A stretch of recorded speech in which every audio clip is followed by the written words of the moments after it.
Hey everyone, Justin White here, CEO and founder of Senior Health Services based right here in the Houston area, and thank you so much for watching.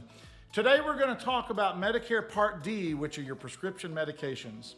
And I'm sure that by now everybody watching this has heard about the so-called changes that are coming this fall. It's beginning to be a cacophony out there. And so the first thing that I want to basically delve into is, are there changes coming?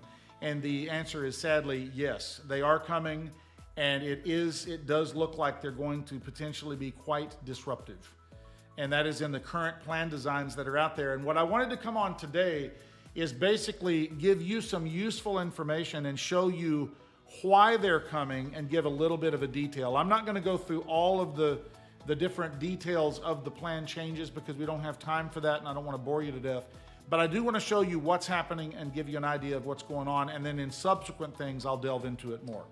Okay, so all of the changes are coming down, not all of them, but the vast majority of them are being driven by the Inflation Reduction Act, which was passed back in 2022.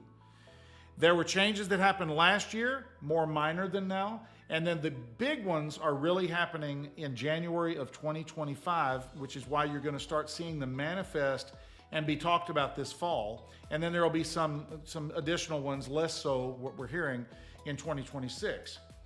And basically what it does, and there's some good stuff to it, by the way. I want to give credit where credit's due. There's the potential for a payment plan for those that are on really high meds. So you can pay spread through the year. That's nice, right?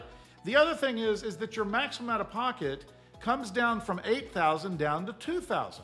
And it's actually your actual out-of-pocket that you're paying is actually quite a bit less than that, and that'll be on a future broadcast. So that's good, right? Probably the best thing is that they're finally eliminating that ridiculous donut hole or coverage gap. Regardless of what you call it, it's the same, and it was ridiculous. It made it to where you had to pay at least 25% of the retail after you usually came in mid-year, late year, based on just what medicines and things you were taking. So you're sitting there going, well, Justin, that all sounds really good. I don't know what the problem is. And that's what I want to show you is what the problem is, because there are changes that are being driven because of the way that that's being implemented, okay? So I want to share my screen here real quick, and I want to pull something up from the Kaiser Family Foundation.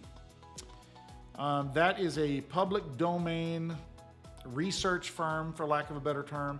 And I want to show you a couple things. If you look over here, and hopefully you can see that, maybe you can blow it up on your screen. If you look at 2024, let's ignore 23. That's in the past. That's spilled milk. We're not going to worry about it. But look up at the catastrophic coverage. This is the level where your cost goes to zero. And that is after you reach a troop of $8,000. Now, I'm not going to go through that, but it's not $8,000 you're spending out of pocket.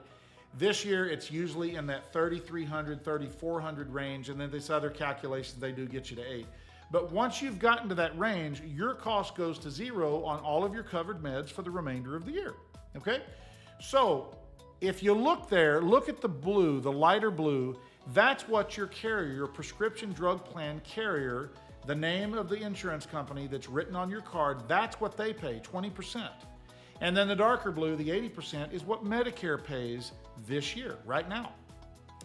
So the carriers were not having to absorb a whole lot of that because Medicare was paying for most of it. Well, look at January of 25 and look what happens here.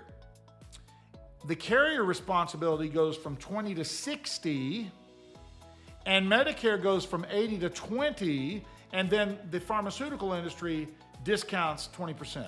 Yay. It seems they got the best deal of all of them. So they got a pass as far as I'm concerned. But you see there that your insurance carrier that administers your drug plan is literally having to figure out how to cover triple the liability on the drug cost. And remember what I said a moment ago? The maximum out of pocket is going from $8,000 down to $2,000.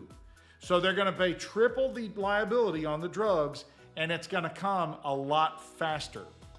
So Medicare, at time of this recording, did not pass any large-scale funding to help them cover that. And they have been given the directive to go back to the plans and find the money within the existing plan structure.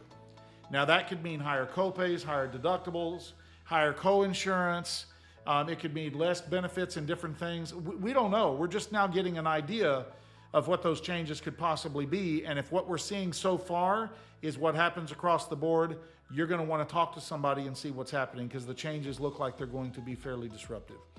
Okay, so we're not allowed by federal law to even talk to you guys in this wonderful until after the 1st of October, but I can certainly do these podcasts and broadcasts using public domain stuff like the Kaiser Family Foundation, so you can understand exactly why it's coming and what the changes could possibly be. If you have any questions for us, please let us know.